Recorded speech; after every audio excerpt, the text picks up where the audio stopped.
Le président Nicéphore Soglo ne sera pas en personne au tribunal de première instance de première classe de Cotonou le 9 avril 2021 dans le cadre du dossier qui l'oppose aux enfants de l'ancien ministre et actuel ambassadeur du Bénin au Koweït, Moudjahidou Soumanou.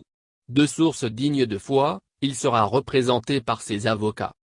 Assigné en justice pour des propos injurieux et diffamatoires par les enfants de l'ambassadeur du Bénin au Koweït, Moudjahidou Soumanou, l'ex-président béninois Nicéphore Dieudonné Soglo ne se présentera pas en personne au tribunal de première instance, PI, de première classe de Cotonou le 9 avril prochain. Il sera plutôt représenté par ses avocats conseils.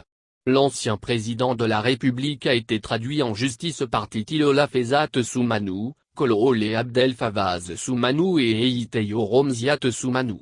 Dans la citation directe à comparaître adressée à l'ancien chef de l'État, Titilola les enfants de l'ancien ministre de l'Industrie et du Commerce Souyeyi Boni reprochent à l'ancien maire de Cotonou, d'avoir vilipendé, injurié et porté gravement atteinte à l'honneur de leur géniteur. Cela, lors de la réunion politique du groupe national de contact le 28 février 2021 à Golden Tulip le diplomate à Cotonou. À les en croire, le mis en cause aurait désigné leur père comme étant ... l'un des plus grands voleurs du Bénin.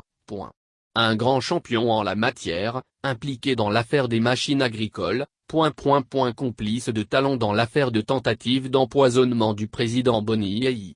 Ils indiquent également qu'il aurait accusé Moudjahidou Soumanou d'avoir reçu 1 milliard dans le cadre de la préparation de cette tentative d'empoisonnement et a effectivement ramené les médicaments destinés à provoquer la mort du président Boni Yayi.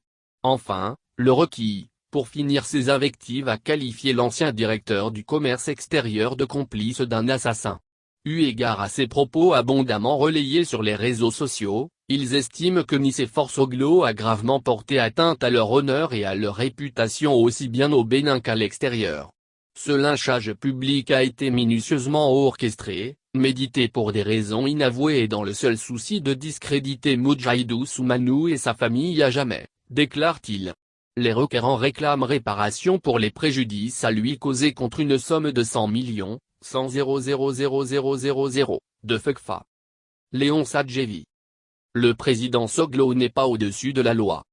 La nouvelle de la convocation du président Soglo dans le dossier Moudjahidou et empoisonnement suscite l'émoi sur les réseaux sociaux et continue d'agiter le landerneau politique. C'est à croire qu'il serait presque intouchable, et que le statut d'ancien président le désengagerait de toute responsabilité et de ses devoirs de citoyen. À cette allure et suivant cette logique, nous ne serions donc plus en démocratie au Bénin, mais une oligarchie plutocratique où quelques personnes séniles et imbues de leur personnalité se mettraient en travers de la justice et de l'État. Mais apparemment, l'ancien président ne serait pas totalement pour le boycott de sa convocation. Il communique par avance pour se faire représenter. Cette stratégie a pour but à la fois de détourner l'attention, mais peut-être de négocier un dégel et de préparer les esprits à cela. Rappelons simplement aux uns et aux autres la condamnation il y a quelques jours de l'ancien président français, Nicolas Sarkozy, qui ramasse désormais les pots cassés et subit les rigueurs de la loi. Sinon, à travers son parcours et ses expériences, le président Soglo devrait savoir que nul n'est au-dessus de la loi. Et quand on a une propension à insulter un chef d'État en exercice et à l'accabler de mots aussi irrévérencieux et abjects comme bandit, il faut être prêt à en assumer et à subir les conséquences devant la loi. Car depuis quelque temps Nicéphore Soglo se comporte plus en opposant numéro 1 au président Talon plus qu'en ancien chef de l'État. L'épisode de la descente ridicule au marché d'Antokpa en est le parfait exemple. Or, en ancien et président de la République, Yeyi Boni et lui, devrait faire preuve de plus de retenue. Mais rien qu'à écouter le président Soglo, on sent qu'il est plus animé de rancœur, d'aigreur et de mauvaise volonté. Qu'à cela ne tienne.